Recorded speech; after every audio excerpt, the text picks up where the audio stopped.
Assalamualaikum warahmatullahi wabarakatuh. Selamat datang lagi di Agus 16 Kadis. Tema hari ini kita akan membahas tentang kajian menjaga lisan dari Ustadz Agim yang saya record atau rekam sendiri. Mari kita saksikan dan dengarkan baik-baik. Paling dekat itu, misal ya, menasehati anak, benar-benar harus lillahi ta'ala. Ya Allah, saya menyayangi dan menasehati anak ini semata-mata mengharapkan ridho-Mu. Itu anak yang dinasehati belum tentu nerima, belum tentu menerima sesuai dengan yang kita harapkan. Kita juga tidak usah tergiur menyebut saya nih yang membiayai sekolah. Gak ada perlunya. Kenapa kita harus cerita tentang jasa kita? Itu kan amal soleh kita. Itu udah kewajiban kita sebagai orang tua. Tolong digarisbawahi ini para orang tua. Jangan tergiur untuk supaya anak jadi sadar, saya nih yang tidak penting. Jangan sebut-sebut kebaikan kita ke anak. Jangan sebut-sebut pengorbanan kita. Jangan sebut-sebut apa yang sudah kita lakukan. Sudah, bagi kita berjuang untuk keluarga adalah amal soleh. Diterima atau tidak oleh keluarga, oleh anak, itu kaplingnya beda. Kita nasihati sebaik-baiknya dengan bahasa terbaik. Tidak usah kita mengungkit-ungkit jasa kita, karena yang ngebulak-balik hati itu bukan kata-kata kita. Allah. Kita nyebut jasa dibuat enek-enek. Lurus saja. Hei lelaki, jangan merasa berjasa kepada istri dan anak-anak. Kita dilupakan jasa kita, tak apa-apa. Allah tidak akan pernah lupa. Itu ujian saja. Guru, ada guru di sini. Jangan acting di depan murid ya. Ingin dianggap guru tepos, lebar pesona. Ingin dianggap guru favorit. Mau apa? Gaya di kelas berlebihan, enggak perlu. Lempeng, lurus, sampaikan ilmu dengan baik. Terus banyak tobat. Karena yang mengubah murid jadi soleh itu bukan kepintaran guru, kekuasaan Allah. Guru jangankan nyolehkan murid, nyolehkan diri sendiri juga susah, benar. Maka di dalam memberi nasihat itu tidak usah berlebihan. Sambil memberi nasihat, sambil ingat, oh Allah tahu nih, nasihat saya diamalkan tidak oleh saya. Nah,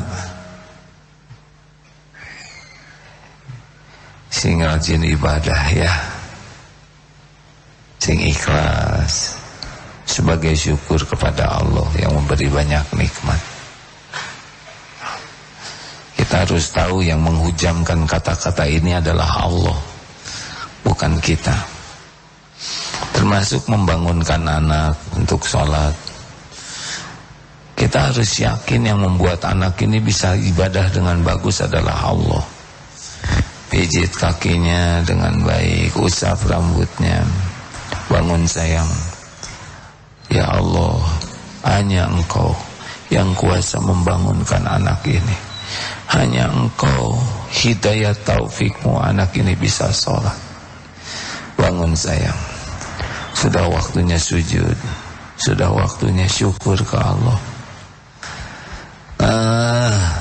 Ngantuk tidak usah membayangkan gayung, air. Ini ujiannya. Ya Allah, hanya Engkau, la haula wala quwata illa billah. hadirin, Allah mendengarkan semua yang diucapkan. Wa asiru qaulakum awijharu bih innahu alimum bidatis sudur. Dan rahasiakan kata-katamu atau engkau zaharkan, sesungguhnya Allah tahu isi hati kita. Allah memperhatikan semua yang kita lakukan, semua yang kita ucapkan, dalam keramaian, dalam kesendirian. Jadi gimana? Falyaqul khairan. Udah, yang paling enak tuh banyak zikir saja.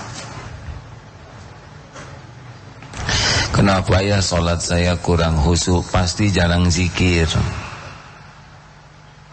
Kalau sudah banyak zikir, sholatnya lebih mudah khusyuknya.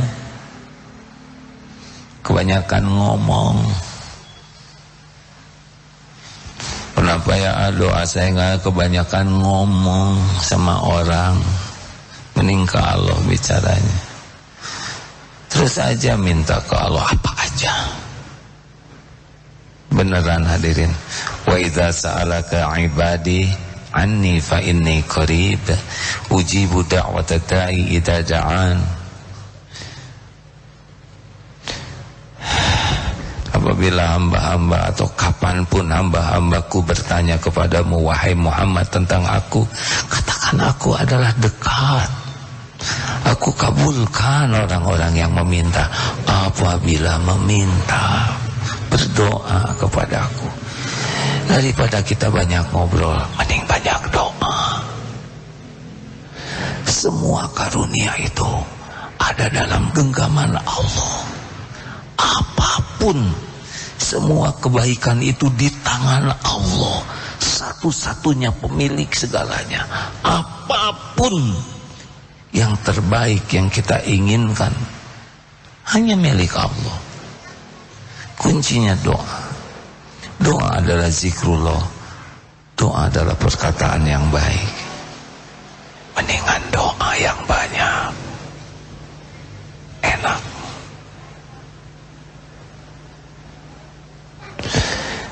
Ya cukup segitu saja. Ada yang mau ditambahkan Ustaz? Silakan. Hadis tentang menjaga lisan. An Abi Sa'id Al-Khudri radhiyallahu anhu qala jaa rajulun ila an-nabi sallallahu alaihi wasallam faqala ya Rasulullah awsini faqala fima awsa bihi wahzun lisanaka illa min khairin fa innaka bidzalika taglibu syaitan. Dari Abu Sa'id Al-Khudri radhiyallahu anhu menceritakan, seorang laki-laki telah datang kepada Rasulullah sallallahu alaihi wasallam dan berkata, "Wahai Rasulullah, berilah saya nasihat." Maka Rasulullah sallallahu alaihi wasallam bersabda, "Jagalah lisanmu kecuali untuk berbicara yang baik. Niscaya dengan begitu engkau dapat mengalahkan syaitan." Hadis riwayat Abu Ya'la. An Abi Hurairah radhiyallahu anhu qala su'ila Rasulullah sallallahu alaihi wasallam an aktsara ma yudkhilun nas al-jannata faqala taqwallah wa husnul khuluq wa su'ila an aktsara ma yudkhilun nas an-nar faqala al-famu wal farj. Dari Abu Hurairah radhiyallahu anhu berkata, Rasulullah sallallahu alaihi wasallam pernah ditanya tentang sesuatu yang lebih banyak membawa manusia ke dalam surga. Maka beliau menjawab, takwa dan akhlak yang baik. Lalu Rasulullah sallallahu alaihi wasallam juga ditanya tentang sesuatu yang paling banyak menjerumuskan manusia ke dalam neraka. Maka beliau menjawab, lidah dan kemaluan. Hadis riwayat Tirmidzi. Alhamdulillah, jazakallah khair Ustaz. Mari kita saum bicara. Dari bicara yang maksiat, dari bicara yang tidak manfaat. Aneh tapi nyata, hidup jauh lebih tenang. Belajar diam seharusnya sama dengan kita belajar bicara. Tapi belajar diam itu belajar yang lebih menyelamatkan. Banyak di antara kita yang terpesona kepada orang yang mahir bicara. Padahal hikmah biasanya ada pada orang yang mahir diam.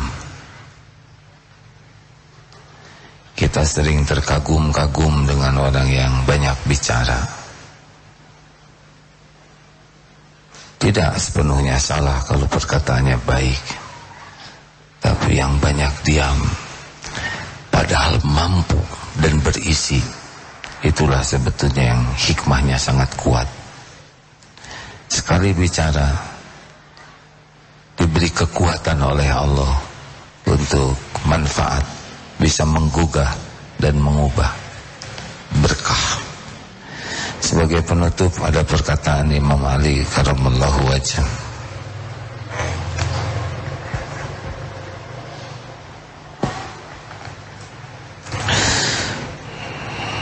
Betapa banyak darah tumpah karena lidah.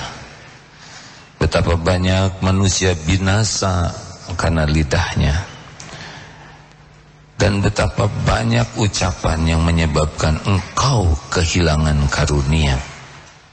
Maka simpanlah perbendaharaan lidahmu sebagaimana engkau menyimpan perbendaharaan emas dan hartamu. Selamat berlatih menjaga lisan. Percayalah, akan jauh lebih bahagia, lebih selamat, lebih banyak hikmah yang didapat, lebih kuat akal kita, dan lebih mulia akhlak kita dengan menjaga lisan. Terima kasih banyak yang telah menyaksikan kajian dari Agim dengan tema lisan, menjaga lisan. Terima kasih banyak yang sudah mendengarkan atau menyaksikan secara langsung. Mohon maaf bila ada kata-kata yang tidak menyenangkan. Saya Agus, terima kasih banyak. Assalamualaikum warahmatullahi wabarakatuh.